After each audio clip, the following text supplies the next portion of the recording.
हिंदुत्व खतरे में है, बाहरी शक्तियों से या हमारी आंतरिक कमजोरियों से? हम लोग ईमानदार हिंदू नहीं है, क्योंकि हम न रामायण को जानते न गीता को जानते। धर्म क्या है? जो राम ने किया है वही धर्म है, जो राम ने नहीं किया वो धर्म नहीं है। हमें धर्म का मतलब धर्म से ही समझना होगा। धर्म हमें गूगल नहीं सिखा सकता, और ग्रंथ तो हमारे बच्चों ने पढ़े ही नहीं। हमारे बच्चे तो गए कॉन्वेंट स्कूलों में, वहां तो कहते हैं Johnny Johnny yes papa, eating sugar no papa. आप किस धर्माचार्य के पास जाएं, आप किस पर विश्वास करें? जाने बिन होई प्रतीति, बिन प्रतीत होई नहीं प्रीति। जब तक जानेंगे नहीं तब तक मानेंगे नहीं, जब तक मानेंगे नहीं तब तक बात बनेगी। मैं बहुत सारे जब कॉलेज गोअर्स स्टूडेंट से मिलती हूँ, उनका ये कहना है कि हम पर बंदिशें या हमारी चीज़ों पर धर्म के नाम पर जो रोक टोक की जाती है वो सही नहीं है, और इसलिए शायद वो रिबेलियस भी होते हैं। आज सब कोई, युवा बच्चे, बेटे हों, सब ये चाहते हैं कि it's my life, it's my choice, I can do whatever I like, who are you. नहीं, 17-18 साल की हो तुम, जानते ही का हो दुनिया में क्या है। हमें दायरे में रहना पड़ेगा, हमें दायरा नहीं छोड़ना है। अगर दायरा छूटेगा तो अनर्थ होगा। यूजीसी में आरक्षण की सारी कॉन्वर्सेशन छिड़ी थी, बहस छिड़ी थी, क्या वाकई इससे परेशानियां होंगी हिंदू? तो जिस लव जिहाद से हमारी बच्चियां आज शिकार हो रही हैं, उनको खुला परमिट है। कि सोशल रिस्पॉन्सिबिलिटी संतों की भी बनती है कि पीस या शांति जो है वो मेंटेन रहे। अब तक तो कोई संत नहीं बोलता था, मुझे जहाँ तक याद है। कुछ समय पहले तक तो ज्यादा संत महात्मा नहीं बोलते थे। सारा शोषण तो हमारा हुआ ना।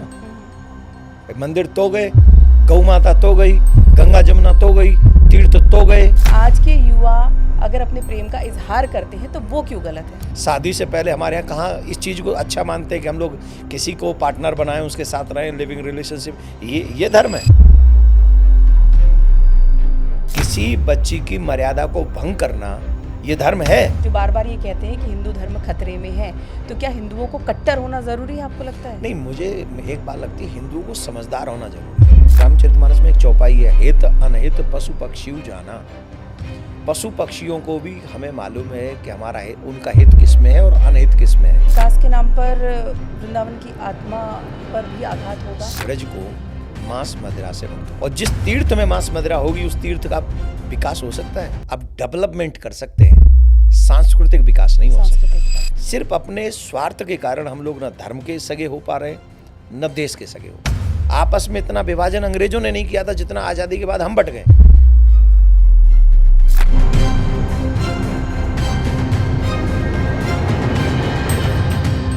जब भी हिंदुओं की बात होती है, हिंदू धर्म की बात होती है, समाज, सनातन और संस्कृति पर बहस छिड़ती है, परंपराओं और मान्यताओं पर सवाल उठते हैं, तब एक आवाज़ बुलंद होकर हमेशा ही आपको सुनाई पड़ती है। ये वो आवाज़ है जो आपको कृष्णमय भी बनाती है, आध्यात्म और सनातन धर्म से जोड़ने का आह्वान भी करती है, साथ ही हिंदू राष्ट्र का समर्थन भी करती है। जी हाँ, मैं बात कर रही हूँ पूज्य महाराज श्री देवकीनंदन ठाकुर जी का। आध्यात्मिक गुरु हैं और बहुत ही प्रख्यात कथावाचक, और आज पॉडकास्ट में हमारे साथ जुड़े हैं। आपका बहुत बहुत स्वागत है हमारे शो में। बहुत बहुत धन्यवाद आपका, और आपके व्यूअर्स को मेरा प्यार भरा राधे राधे। राधे राधे। आपसे मैं जब पॉडकास्ट करने की प्लानिंग कर रही थी तो मेरे जहन में एक ही सवाल आया कि बांग्लादेश का मसला हो, पाकिस्तान का मसला हो, भारत का आंतरिक मसला हो, यूजीसी पर आरक्षण की बात हो या कोई भी बात हो, आपके पास हमेशा ही एक बुलंद और स्पष्ट राय होती है। लेकिन आप क्योंकि देश विदेश में भी ट्रैवल करते हैं, कथा वाचन करते हैं, तो इतना अपडेटेड आप कैसे रहते हैं, पहले ये बताइए। नहीं, अगर आपको देखिए, डाउट में वो रहता है जैसे कोई स्वार्थ हो। मुझे तो कोई डाउट ही नहीं है, क्योंकि मुझे कोई स्वार्थ नहीं है। मैं बहुत क्लियर हूँ अपने देश के लिए, क्लियर हूँ अपने धर्म के लिए, क्लियर हूँ अपनी नेक्स्ट जनरेशन के लिए।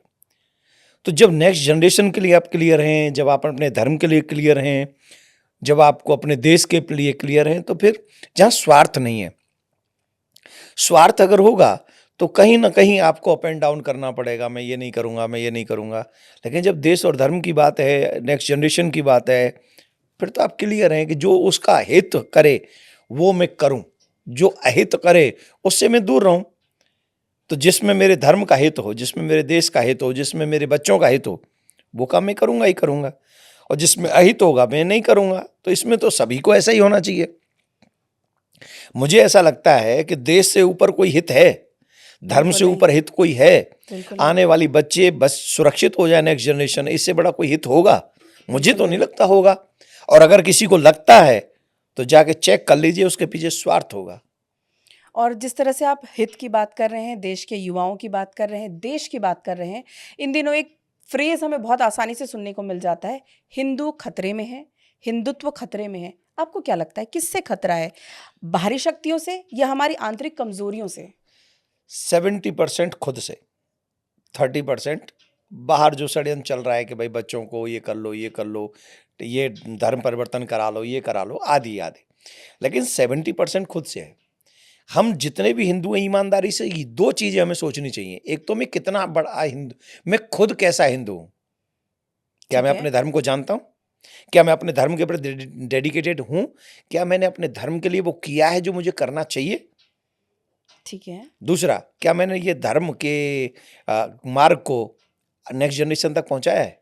हुँ, भाई मैं हमेशा आजकल एक बात कहता हूं, मुसलमान ईमानदार मुसलमान इसलिए है क्योंकि वो और उसके बच्चे कुरान जानते हैं। क्रिश्चियन बच्चे ईमानदार क्रिश्चियन इसलिए हैं क्योंकि वो बाइबल को जानते हैं। हम लोग ईमानदार हिंदू नहीं हैं क्योंकि हम न रामायण को जानते न गीता को जानते।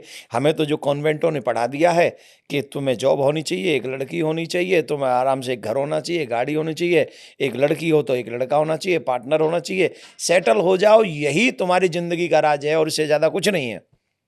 तो आपकी नज़र में या धर्म के अनुसार धर्म क्या है? मेरी दृष्टि में तुम्हारी वाणी धर्म है, तुम्हारा विचार धर्म है, तुम्हारा कर्म धर्म है, तुम्हारा दायित्व धर्म है। माँ का धर्म अलग है, पिता का धर्म अलग है, पुत्री का धर्म अलग है, पुत्र का धर्म अलग है, बहू का धर्म अलग है। धर्म कोई एक विषय नहीं है। अगर माँ हो तो तुम्हारा ये धर्म है, पिता हो तो ये धर्म है, और बेटा बहू हो तो तुम्हारा धर्म अलग है। और एक व्यक्ति अलग-अलग रिश्तों में भी होता है महाराज तो जी। वही तभी तो उसी लिए तो धर्म को समझना जरूरी है। रिस्पेक्ट योर पेरेंट्स, ये बच्चों का धर्म, और give your good culture and good संस्कार, ये माँ बाप का धर्म है। अब माँ बाप अपना धर्म निभाएं, बच्चे अपना धर्म निभाएं, यही सनातन है। लेकिन इसको हमारे शास्त्रों में कहते हैं धार्यतीति धर्मा, हुँ, धारण करने योग्य, मनसा वाचा कर्मणा। आप अपने मन से, कर्म से, वचन से उसे धारण करो। अगर आपको एक शब्द में जानना है धर्म क्या है तो राम को पढ़ लो। राम सच में। विग्रहवान धर्म, जो राम ने किया है वही धर्म है, जो राम ने नहीं किया वो धर्म नहीं है। आप सीख लो उससे। लेकिन राम को तो जानते ही नहीं। उनके जीवन के एक-एक काल को अगर हम देखें और काल समझें। एक एक घटना को, बिल्कुल। आप एक एक घटना, सौतेली माँ के कहने से राम वन को चले गए। स्टेप मदर अंग्रेजी में उसको कहते हैं। स्टेप मदर के कहने से राम, कैकेयी के कहने से वन को चले गए। आज मेरा खुद का बेटा, आपकी खुद की संतान आपके कहने से मोबाइल कम यूज नहीं कर रही, बिल्कुल सही। और हम बात कर रहे हैं धर्म की। मेरा बेटा, आपकी बेटी, आपकी बेटी, आपका बेटा, मेरे बच्चे और सबके बच्चे माँ बाप के कहने से मोबाइल यूज कम नहीं कर रहे कि हम मोबाइल नहीं यूज करेंगे क्योंकि माँ ने मना कर दिया। और भगवान श्री राम ने कहा मैं हम अयोध्या ही छोड़ देते हैं क्योंकि मेरी माँ ने कहा है। वो भी स्टेप मदर ने कहा है। धर्म क्या है? अपने माँ बाप की बात मानो। पर ये सिखाएगा कौन? ग्रंथ। और ग्रंथ तो हमारे बच्चों ने पढ़े ही नहीं। हमारे बच्चे तो गए कॉन्वेंट स्कूलों में, वहाँ तो कहते हैं Johnny Johnny yes papa, eating sugar no papa, फलाना डेमका पापा, पापा बस पापा। मेरे इसमें भी वही सिखाया गया कि I do whatever I like, I don't care about your words. Johnny Johnny yes papa, no papa, what is the meaning of this? इतनी अच्छी व्याख्या मैं आपसे सुन रही हूँ, मतलब मेरा भी नज़रिया बदल गया इस राइम के लिए। नहीं, आप समझिए ना। आप क्या, कॉन्वेंट में तो वो सिखाया जा रहा है कि जो आप चाहो वो आप करो, राइट? नहीं कर सकते। आज कॉन्वेंट में कैसे बच्चे ड्रिंक ले रहे, स्मोक कर रहे हैं। शादी से पहले हमारे यहाँ कहाँ इस चीज को अच्छा मानते हैं कि हम लोग किसी को पार्टनर बनाएं, उसके साथ रहें, लिविंग रिलेशनशिप, ये धर्म है? किसी बच्ची की मर्यादा को भंग करना ये धर्म है? बिल्कुल नहीं। आजकल तो हर स्कूल में हो रहा है। आप स्कूलों में चले जाइए, कॉलेजों की बात छोड़ दीजिए। तो धर्म को जाने बिना, जाने बिन होई प्रतीति, बिन प्रतीत होई नहीं प्रीति। जब तक जानेंगे नहीं तब तक मानेंगे नहीं, जब तक मानेंगे नहीं तब तक बात बनेगी नहीं। तो मैं सीधा सा बात मानता हूं कि धर्म को जानना है तो राम को जानो, और बेटियों को कहूंगा अगर धर्म को जानना है तो सीता माँ को जानो। बिल्कुल।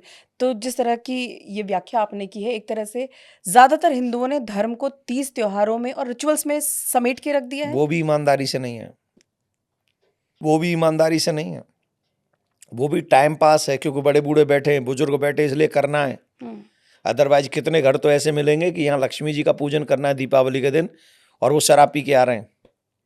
आप अभी अभी देखो होली आएगी, ठीक है, होली आएगी तो होली के लिए लोग क्या समझेंगे कि होली पे शराब पीना बहुत जरूरी है, भांग खाना बहुत जरूरी है। एक तरफ तो आप अपने घर की विघ्नों को मिटाना चाहते हैं और दूसरी तरफ आप उसी विघ्न को अपने जीवन में ही ले आए। शराब महापाप है पीना, और हमारे बच्चों को ये फैशन बना दिया है कि तो स्टेटस सिंबल है, नहीं पीते हो तो इसका मतलब तुम मूर्ख हो। अब स्टेटस सिंबल किसने बनाया? बिल गेट्स जैसे लोगों ने। यूके के राजकुमार जैसे जो अपनी बेटी का फोटो भेज रहा है, कहाँ भेज रहा है, यू नो वेरी वेल, मैं क्यों कर रहा हूं। ये लोगों का स्टेटस सिंबल क्या है? ये सिखाएंगे हमको कि ये खुद गिरे हुए इतने घिनौने लोग, जिनके लिए बेटी, एक कन्या, एक लड़की जिसकी कोई इमेज नहीं है, जिसका ब्लड वो पी जाए, जिसका जो कर सकते हैं वो कर सकते हैं, करते हैं, किया है, ये लोग हमारे लोगों को सिखाएंगे हमको क्या करना चाहिए। अब बताइए, आपके यहाँ 8 साल की कन्या का, 9 साल की कन्या का, 10 साल की कन्या का पूजन होता है। बिल्कुल। हमारे यहाँ चरण धो के पीते हैं, और वो जिनकी नकल हम कर रहे हैं, जिनके अब बताए हुए रास्ते पे हम जाना चाहते हैं, वो उन कन्याओं का ब्लड पीते हैं। अब बताइए, who is the best? Who is the best? We are the best. But हमें ये पढ़ा ही नहीं गया। हमें तो वो लग रहा है पैसे वाला तो वही है जो गरीब बच्चियों की, लड़कियों के ब्लड पी रहा है, दुष्कर्म कर रहा है, उन्हें नंगा नचा रहा है। ये हो सकते हैं हम लोगों के रोल मॉडल। लेकिन भारत ने जो सबसे बड़ी गलती की, कॉन्वेंट स्कूलों को परमिशन देके, यहाँ भारत ने जो गलती की, आजादी के बाद हम लोग उन जैसा बनना निकल गए, जिसकी वजह से हमारे अपने जो रीति रिवाज, संस्कार, जहां सावित्री जैसी बेटियां के यमराज से अपने पति के प्राण ले आए, उन सबको हम लोग साइड में करते चले गए। It's to bad. इन सब चीजों पे पुनर्विचार करना होगा। हमें धर्म का मतलब धर्म से ही समझना होगा।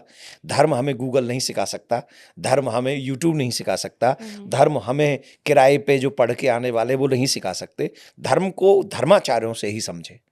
लेकिन यही तो होता है, जब युवाओं की बात आती है तो धर्म को लेकर जो अलग अलग तरह के मानक हर जगह आपको पढ़ने, देखने, सुनने को मिल जाएंगे। आप किस धर्माचार्य के पास जाएं, आप किस पर विश्वास करें, ये भी एक बहुत बड़ा समस्या जो है ये हमें देखने को मिलता है। मैं क्या कह रहा हूँ, धर्माचार्य पंडालों में हमको धर्म सिखा रहे हैं, ठीक, तो पंडालों में जब वो सिखा रहे हैं, वहाँ अपने बच्चों के साथ चले जाओ और वहाँ से जो आपने लर्न किया उसे जीवन में उतारो। पर महाराज जी, बहुत सारे ऐसे भी तो देखने को मिलते हैं जो इसे एक बिजनेस के रूप में प्रस्तुत करना चाहते हैं। किसको? धर्म की जब व्याख्या करते हैं उसके पीछे इंटेंशन, उनके बिजनेस और इंटेंशंस भी होते हैं। मुझे एक बात बताइए, आप पॉडकास्ट कर रही हैं या मैं और आप दोनों साथ में बैठे हैं, ये कैमरा वाला भाई लगा हुआ है, ये बिजली का बिल है, ये आपको पे नहीं करना है? बिल्कुल करना पड़ेगा। तो फिर मैं आपसे कहूँ कि क्या ज़रूरत है, मैं अभी जो आपने मुझे बुलाया, आपने मुझे पे किया है? नहीं किया। पर मैं आया किस लिए हूँ? संबंधों के लिए नहीं, संबंधों के लिए, प्रचार के लिए। प्रचार आपसे के बात लिए। होगी, धर्म का प्रचार होगा। बिल्कुल।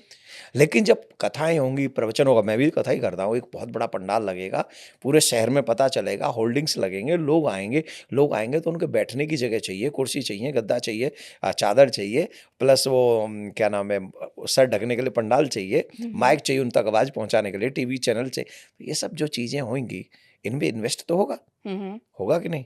अच्छा चलो छोड़ो, कथा का हम लोग इन्वेस्ट छोड़ देते हैं।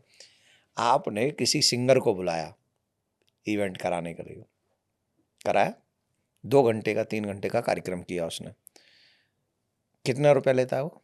लाखों। Depends on performance and the rank of the singer. पक्का। सिखा के गया क्या समाज को है? तो जो कुछ नहीं सिखा गया, जो ये कह रहा है कि दिल्ली की सर्दियों में गाड़ी में है, जब ऐसे ऐसे सिंगर हमारे बीच में आ जाएंगे जो हमारे यूथ को चरित्रहीन बनाने के लिए प्रेरित करेंगे, उनको हम लाखों करोड़ों रुपए देते हैं 2 घंटे का। 2 घंटे का, उसके बाद अरेंजमेंट अलग। वहां से सीख के क्या जा रहे बच्चे? गलत चीजें सीख के जा रहे हैं, अच्छी तो नहीं। 2 बोतल वोट का, क्या बोलते हैं वो, काम मेरे रोज का, यही सीख के जा रहे हैं। लेकिन कथा में अगर आपका वो खर्चा हुआ, पैसा तो है, खर्चा तो होगा, अच्छी जगह या बुरी जगह। हमारे भी बुजुर्ग धर्मशाला बनवाते थे, पैसा खर्च करते थे, प्याऊ खुदवाते थे, पैसा खर्च करते थे। बिना पैसे के तो कुछ भी अच्छा काम भी नहीं होता। लेकिन how to use it, if you have money then how to use it, आप उसका प्रयोग क्या कर रहे हैं। एक पैसे से समाज सुधर रहा है और एक पैसे से समाज बिगड़ रहा है। तो अगर आप समाज सुधारने में लगे हैं तो उसे आप खर्चा मत कहिए, उसका सदुपयोग कहिए। अच्छा, मैं बहुत सारे जब कॉलेज गोअर्स स्टूडेंट से मिलती हूँ, कुछ चीज़ें जो मैं समझना चाहूँगी आपसे, जैसे जब हम उनके ओपिनियंस के खिलाफ बातें करते हैं, क्योंकि उनका ये कहना है कि हम पर बंदिशें या हमारी चीज़ों पर धर्म के नाम पर जो रोक-टोक की जाती है, वो सही नहीं है और इसलिए शायद वो रिबेलियस भी होते हैं। उनको कैसे हम सनातन से जोड़ पाएँगे? हमको एक बात बताइए, क्या बंदिश के बिना कोई भी समाज का निर्माण हो सकता है? नियम ज़रूरी है। Of course. अगर अग्नि को कह दो कि तुम नियम में नहीं रहोगे, मर्यादा में नहीं रहोगे, क्या होगा? हम लोग स्टूडियो में बैठे हैं और अग्नि मर्यादा में ना रहे तो क्या होगा? सब जल वाटर, राख हो जाएगा। वाटर जिसके बिना हमारा जीवन नहीं है। अगर वाटर समुद्र मर्यादा में ना रहे तो क्या होगा? सब आकाश अपनी मर्यादा छोड़ दे, ऊपर से फट जाए, क्या होगा? तबाही। एक बाप ने मर्यादा तोड़ी, अपनी बेटी के साथ पत्नी के घर जाने, वो मायके चली गई, बेटी घर में थी, मर्यादा तोड़ी बेटी के साथ। अच्छा हुआ बुरा हुआ? बहुत बुरा। बहुत। समाज का सबसे कलंकित कर्म। लेकिन ये हुआ क्यों? क्योंकि मर्यादा तोड़ी, नियम तोड़ा। ये मर्यादा है इस धरती पर रहने की।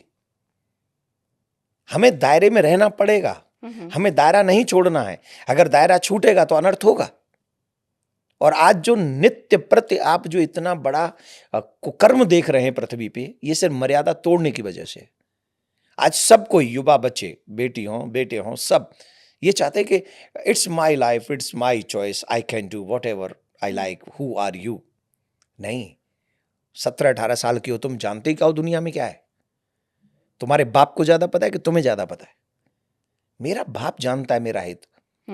बच्चों का सबसे ज्यादा अच्छा हित अगर कोई कर सकता है तो वो बाप है। उसे पता है कि मेरी बेटी को कैसे और इस संसार में जो मेरी दृष्टि है, सबसे ज्यादा बेशकीमती अगर कुछ है ब्रह्मांड में, वो है एक बेटी का सम्मान। बिल्कुल। नो दौलत, नो शोहरत, डायमंड, कोहिनूर, सब नथिंग।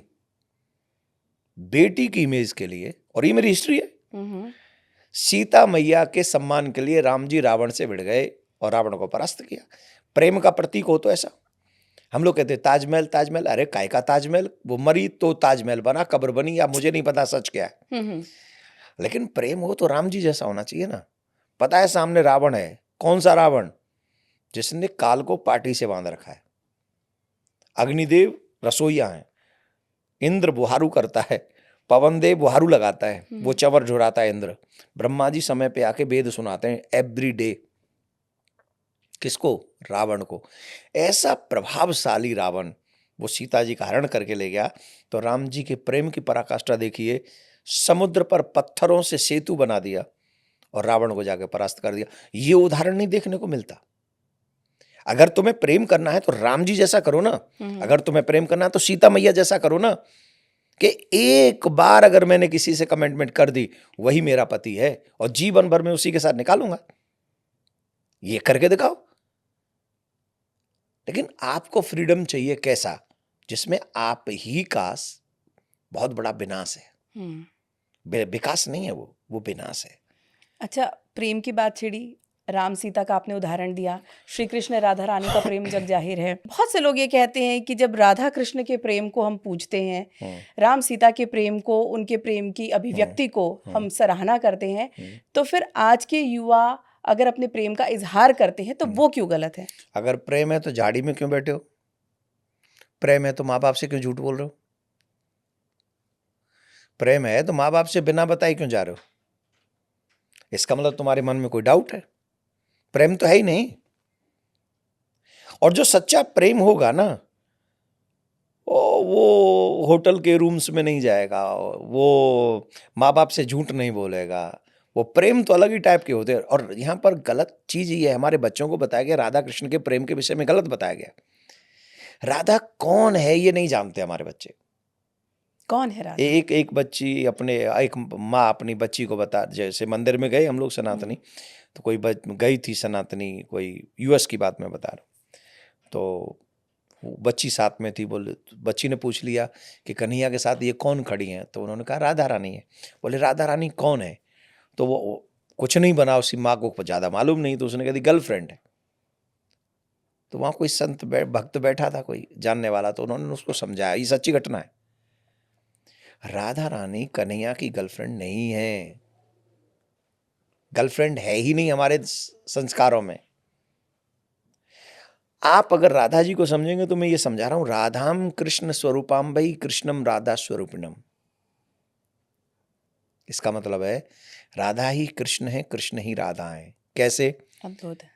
कैसे? एक तो आप और एक आपका सोल, आप दोनों ही एक हैं पर दो नहीं है, एक नहीं है, दोनों ही एक हैं पर एक नहीं है। सोल और बॉडी अलग है।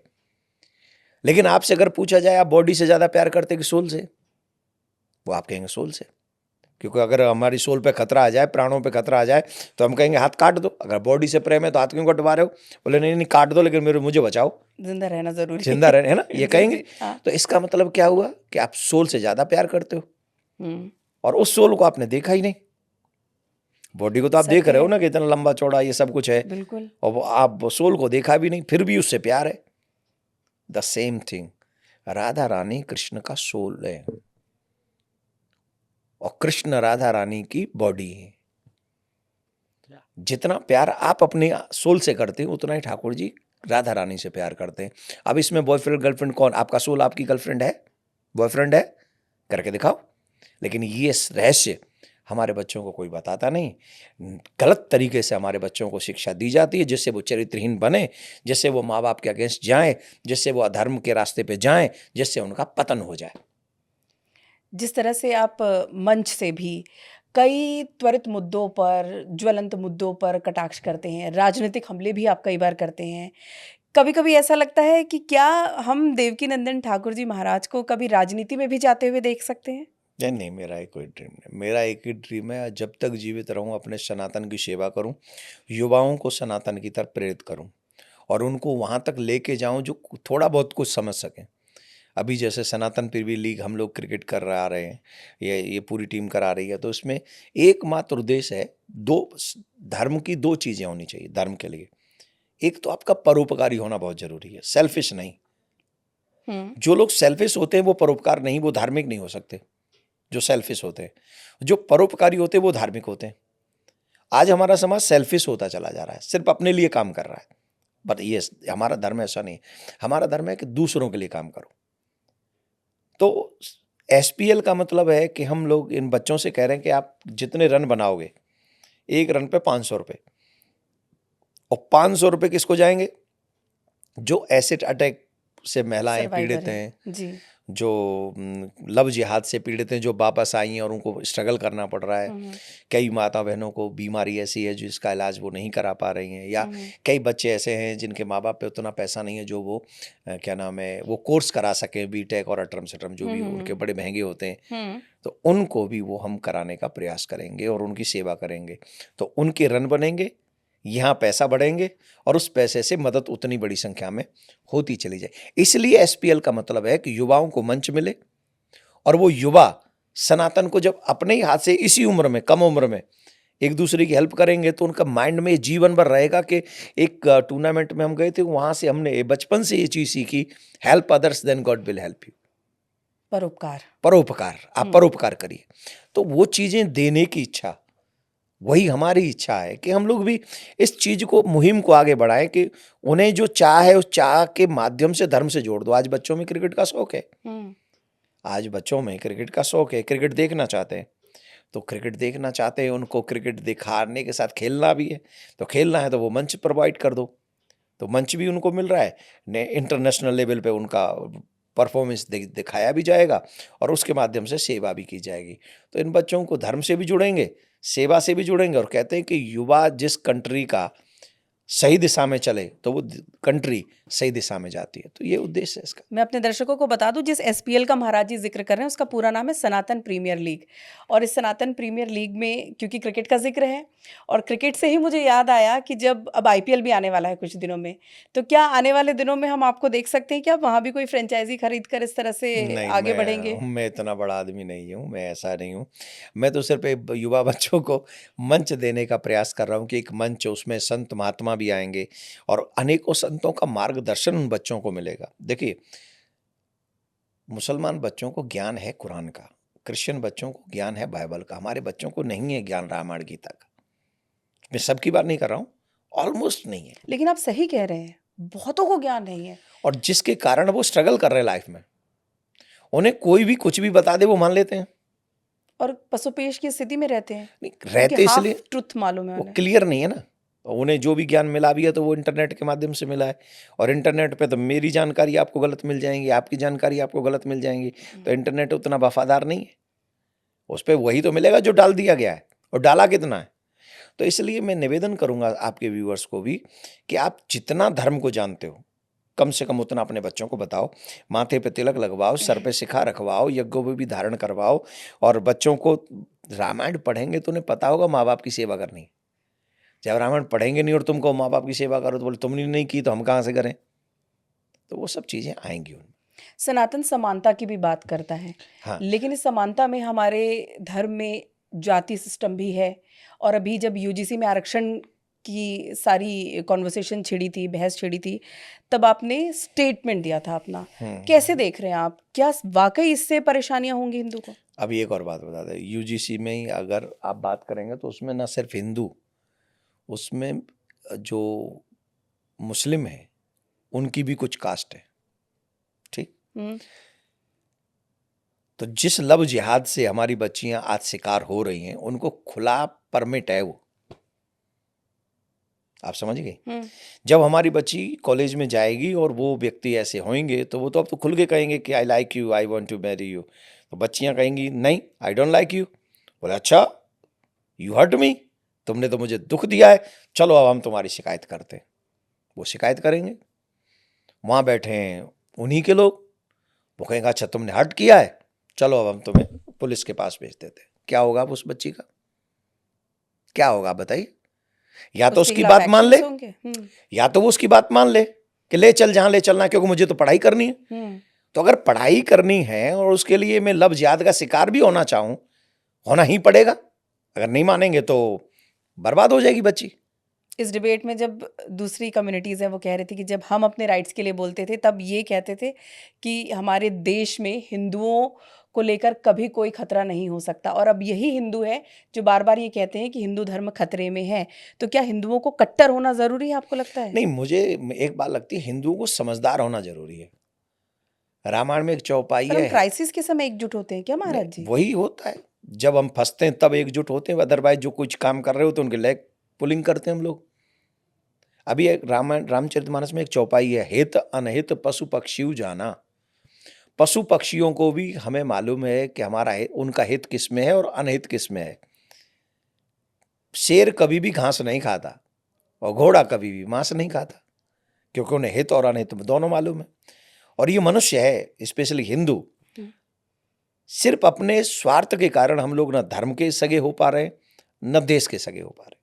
आपस में इतना विभाजन अंग्रेजों ने नहीं किया था जितना आजादी के बाद हम बट गए, और उस बंटवारे के कारण हम लोगों के साथ ये दुर्व्यवहार हो रहा है। हमें एक होना चाहिए, और कोई भी रूल रेगुलेशन ऐसे बने जो पूरे हिंदुओं को संगठित करे, ना कि हिंदुओं को जातिवाद बांट के, इनको विभाजित करके और लोगों को मौका देके इस देश का पट्टा ढार कर दें। ऐसा कोई कानून नहीं बनना चाहिए। आपने सनातन बोर्ड का भी प्रस्ताव रखा है। सनातन बोर्ड बनना चाहिए। अगर मस्जिद सरकार के अंडर नहीं है, अगर चर्च सरकार के अंडर नहीं है, तो मंदिर अंडर क्यों है सरकार के? और मंदिर हैं तो सारे मंदिर क्यों नहीं है? ऐसे भी तो मंदिर हैं दिल्ली में जहाँ दीपक जलाने वाला कोई नहीं है। बिल्कुल, जब मंदिर ही अंडर करने हैं तो सारे मंदिर करो। वही मंदिर क्यों जिनमें पैसा आ रहा है, बाकी के मंदिर क्यों नहीं भाई? तो मंदिरों का पैसा सरकार ले जा रही है और उसका यूज जन कहाँ कर रही है, वी डोंट नो। आपको जानकारी के लिए बता दें, हाई कोर्ट ने, हिमाचल हाई कोर्ट ने वही सेम बातें कही हैं मंदिर के पैसे के लिए, जो हमने कही थी धर्म संसद में। मंदिर के पैसे से सड़क नहीं बनेगी, मंदिर के पैसे से आप बनाओ मॉडर्न गुरुकुलम, मंदिर के पैसे से बनाओ हॉस्पिटल्स, मंदिर के पैसे से बनाओ आप गौशाला। क्यों? ये भगवान का पैसा है, भक्तों के द्वारा दिया गया है। वो तुम्हारे जहाज बनाने के लिए नहीं है, सड़क बनाने के लिए नहीं है, परमाणु बम बनवाने के लिए नहीं है, या नेताओं की या मंत्रियों की या सरकारी कर्मचारियों की तनख्वाह देने के लिए नहीं है। वो भगवान का पैसा है।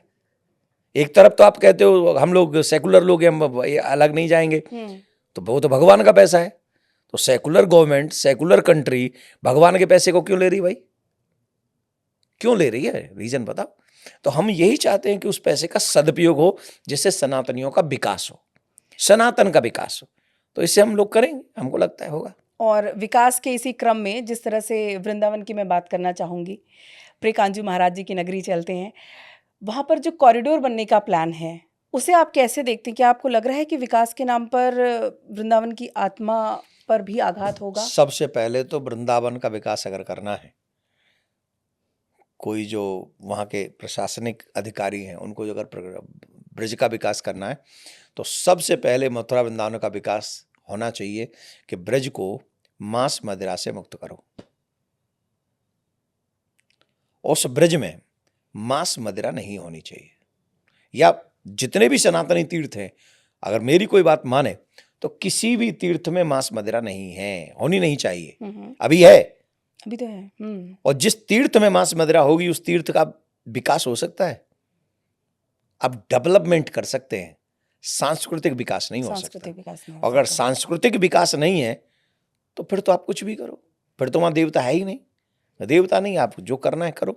तो मैं ऐसा मानता हूं कि वो सांस्कृतिक विकास के लिए तीर्थों को, और अभी हमारे योगी जी ने ये किया है, योगी जी ने कहा है राम मंदिर से 15 किलोमीटर दूर तक कोई मांस मदिरा नहीं होगी, राइट? इसी चीज को ब्रज के हर एक मंदिर से कनेक्ट कर दो, वही प्रोटोकॉल ब्रज में लागू हो जाए कि 15 किलोमीटर तक किसी भी मंदिर से मांस मदिरा नहीं मिलेगी, तो हो गया ब्रज का विकास। पहला विकास ये है, उसके बाद जो सरकार करे वो ठीक। अच्छा, कई बार होता है कि संतों के जो भाषण होते हैं, जब ये कथा वाचन के दौरान अलग अलग बातें आती है, तो उनके शब्दों में एक आक्रामकता भी देखने को मिलती है ज्वलंत विषयों के ही अनुसार। तो ऐसे में लगता है कि सोशल रिस्पॉन्सिबिलिटी संतों की भी बनती है कि पीस या शांति जो है वो मेंटेन रहे, और कोई एक तरफा जो हम एक बात मानते हैं, अब तक हमको क्यों कुचला गया? अब तक तो कोई संत नहीं बोलता था, मुझे जहां तक याद है, कुछ समय पहले तक तो ज्यादा संत महात्मा नहीं बोलते थे। तो हमें क्यों कुचला गया? हमारी चुप्पी की वजह से नहीं, हम पूछ रहे हैं हमें क्यों कुचला? हमारे मदर से 4 लाख से ऊपर है, गुरुकुलम कितने? हम गऊ को माँ कहते हैं, वो कट क्यों रही है? हम गंगा को, जमुना को माँ कहते हैं, वो गंदी कैसे हो रही है? उसके सारे शहर के गंदा पानी उसमें डाल दिया गया। आज बच्चों को श्वास ठीक नहीं मिल रही, पानी भी ठीक नहीं मिल रहा। सारा शोषण तो हमारा हुआ ना। मंदिर तो गए, गौ माता तो गई, गंगा जमुना तो गई, तीर्थ तो गए, हमारे बच्चों का भविष्य तो गया। हमारे बच्चों को जहां हम लोग चरित्र को महत्वपूर्ण मानते थे, वहां लिविंग रिलेशनशिप जैसा कानून लाके हमारी छाती पर रख दिया। क्या कहेंगे आप इसे? ये हमारे संस्कृति का बढ़ावा है कि नाश है? ये सर जाके चेक करिए, हम लोग क्या थे जो क्या बन गए। कई बार तो मुझे दुख के साथ कहना पड़ता है, इनसे ज्यादा सुरक्षित और सभ्य हम आजादी के समय से पहले थे। आजादी के बाद से हमारा विनाश हुआ है, चारित्रिक विनाश हुआ है, मेंटली विनाश हुआ है, पारिवारिक विनाश हुआ है। हमें सनातनी हैं, हम लोग सिर्फ एक इंसान नहीं है, हम पूरे विश्व को मार्गदर्शन देते हैं, हम पूरे विश्व के गुरु हैं। हमारे पास गीता है, हमारे पास भागवत है, हमारे पास रामायण है, हमारे पास 4 वेद हैं, 6 शास्त्र हैं, 18 पुराण हैं। ये लोग एक एक किताब लेके न जाने क्या कर रहे हैं, और हम इतना बड़ा साम्राज्य लेके कुछ भी नहीं कर रहे हैं। इतना समृद्ध, इतना रिच हमारा जो शास्त्रों का सारा है, फिर भी उसके बावजूद कहीं ना कहीं एक डिस्कनेक्ट क्यों है? बिकॉज हमारे माँ बापों ने, हमारे लोगों ने हमें वो सारी चीज़ें नहीं दी जो हमारे ऋषि मुनि हमारे लिए दे के गए। मैं आपके तो क्या रिवर्स गियर लेने की जरूरत है? आएगा, आएगा, वेट एंड वॉच। अब जैसे कि लड़की, आज बच्चे माथे पे तिलक लगाना शुरू किए हैं, आज तिलक और तुलसी धारण कर रहे हैं। आप जाके देखो वृंदावन, काशी, मथुरा, युवा आज हर एक व्यक्ति जो बड़ा स्टार बनता अपने आप को जा रहा है वृंदावन, आज जा रहे हैं दर्शन करने, आज जा रहे हैं तीर्थों में, आज लगा रहे हैं परिक्रमा। ये फिर रिवर्स होगा, और ये रिवर्स होगा जागरूक लोगों की वजह से, और इसी में सुरक्षा भी है। मैं ये नहीं कह रहा हूं कि कोई बहुत बड़ी बात है, अभी तो 2-4% ही जा रहे हैं टोटल में से, लेकिन यही सुरक्षा भी प्रदान करेगा, और इसी सुरक्षा को हर सनातनी को अपने बच्चे को देना चाहिए। तो मैं आपके माध्यम से ये भी कहूँगा कि सनातन बोर्ड भी बनना चाहिए, कृष्ण भूमि का मंदिर भी बनना चाहिए, आने वाली पीढ़ी सुरक्षित होनी चाहिए। और SPL जो अभी सनातन प्रीमियर लीग हो रहा है, इसमें जो बच्चे आ रहे हैं उन्हें भी अवसर मिला है, तो उनका भी सपोर्ट आप लोग सब मिल के करें, क्योंकि अपनों का साथ अपनों का विकास, और अपनों का साथ अपनों के साथ। तो आप अपने जो सनातनी खेल रहे हैं उनको आगे बढ़ाइए, और जो आज हमारे अननोन बच्चे हैं उन्हें भविष्य का क्रिकेटर बनाइए। आपने जिक्र किया अभी अभी कि लोग इस तरह से मंदिरों में जा रहे हैं, आजकल हर जगह हमें देखने को मिल रहा है। होली का भी जब जिक्र होता है, वृंदावन में भी बहुत धूम मचती है। वृंदावन, कांजू के मथुरा मंदिर में होली देखी है आपने? बिल्कुल, क्या मैं आई भी हूँ, बहुत ही धूम। शानदार तरीके की जी। होली होती है। लेकिन क्या आप ये भी देख रहे हैं कि आजकल होली पर मंदिरों पर पहुंचना या मंदिरों पे जाकर फोटो, वीडियो, रील बनाना, इसे दूसरे डायनेमिक्स में लोग लेने लगे हैं बनिस्बत इसके कि वो उसकी एक्चुअलिटी को समझें। देखिए, मैं हमेशा कहता हूँ रील से ज़्यादा रियलिटी में जाओ। आज धर्म को हम लोग, चलो रील से शुरू तो किया है, अच्छी बात है, पर धर्म रील नहीं है, रियलिटी ही धर्म है। अगर आप होली मनाने ब्रज में जा रहे हो तो आपके मन में ये भाव होना चाहिए कि यहाँ सर्वेश्वर भगवान होली खेलते थे, आज मेरा भाग्य है कि उस रंग में रंगने के लिए आज मुझे भी ठाकुर जी ने परमिशन दी और मैं यहाँ पहुंच गया। और जब ब्रज में जाएं तो नो नशा, कोई नशा, किसी प्रकार का नशा नहीं, और वहां कण कण में भगवान का दर्शन करते हुए जो रंग लग जाए उसे माथे पे भगवान की चरण धूल समझकर लगाना चाहिए। इस निष्ठा से जब आप होली पे जाओगे तो चकाचक हो जाएगा, रंग बदलेगा, जीवन बदलेगा और भाग्य भी बदलेगा। अगर श्री कृष्ण होते तो वृंदावन कॉरिडोर के विकास पर क्या कहते वो? अभी भी हैं, वो कह रहे हैं, हम लोगों को समझ में नहीं आ रहा है, क्योंकि न तो उन्हें देखने की सामर्थ्य हमें है, न उनको सुनने की सामर्थ्य हमें है। कृष्ण तो आज भी कह रहे हैं। श्री कृष्ण क्या SPL का भी हिस्सा है? वही तो हैं, हम और आप तो कुछ करने वाले नहीं हैं। ये हमारे मन में प्रेरणा देने वाले ठाकुर जी जो हैं, तो इसका मतलब तो सिद्ध है, करते हो तुम कन्हैया मेरा नाम हो रहा है। इन युवा बच्चों के लिए प्रेरणा ठाकुर जी ने ही दी है, और इसलिए मैं चाहूँगा कि हर सनातनी इसको ठाकुर जी की कृपा समझ के उन सनातनियों का सपोर्ट करे। आप इतना ही कर लीजिए कि ज़्यादा से ज़्यादा बड़ी संख्या में आप मैदान में पहुँचिए, 12, 13, 14, 15 मार्च को इंदौर में बड़ी संख्या में आप पहुँचिए और उन बच्चों को स्टार बनाइए। आज अननोन हैं, कल के स्टार हैं, आप उन बच्चों को स्टार बनाएंगे। हमको लगता है इसी में आपकी सनातनी होने का छोटा मोटा तो कदम आगे बढ़ ही जाएगा। धन्यवाद आपका बहुत बहुत महाराज जी। आज आपके साथ ये वार्ता कर कर सच में बहुत अच्छा लगा, और उम्मीद करते हैं कि हमारे दर्शक महाराज जी के इस उद्घोष को, इस बात को ज़रूर समझेंगे और धर्म की राह पर चलेंगे, और सनातन का जो सच्चा सोल है या उसकी जो सच्ची आत्मा है उसको पहचानेंगे।